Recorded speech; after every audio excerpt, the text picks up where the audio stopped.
Transport டிபார்ட்மெண்ட்ல இன்ஸ்பெக்டர்ஸ்லாம் வந்து நீங்கள் நியூ ரெக்ரூட்மெண்ட் இல்லை, புதிய வேலைவாய்ப்பு காலி பணியிடங்களை நீங்கள் நிரப்பவே இல்லை. அதனால பார்த்தீங்கன்னா ஒவ்வொரு அலுவலகத்திலையும் 5 நாளுங்கிறது வந்து 3 நாள் தான் வேலை பார்க்குறாங்க, அடிஷ்னல் சார்ஜ்லேயே போகுது. அதை நீங்கள் எப்படி நிவர்த்தி பண்ண போறீங்க?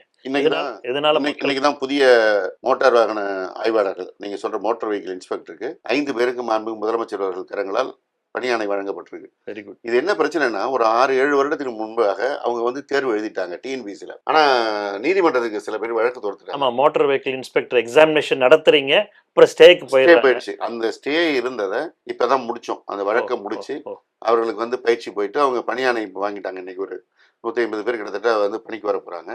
இதுக்கு அடுத்த தேர்வு நம்ம வந்து நடத்திட்டோம். இந்த திராவிட முன்னேற்ற கழக ஆட்சி அமைஞ்ச நம்ம முதலமைச்சர் ஒரு உத்தரவிட்டு அவங்களும் தேர்வு எழுதிட்டாங்க. இப்ப இவங்க அந்த பணிக்கு வந்ததுனால அவங்க அடுத்தது பணிக்கு வந்துருவாங்க, அவர் அந்த தேர்வு முடிவுகளை ஒட்டி. ஸோ இந்த துறையினுடைய பிரச்சனை வந்து இப்ப தீர்க்கப்பட்டுவிடும்.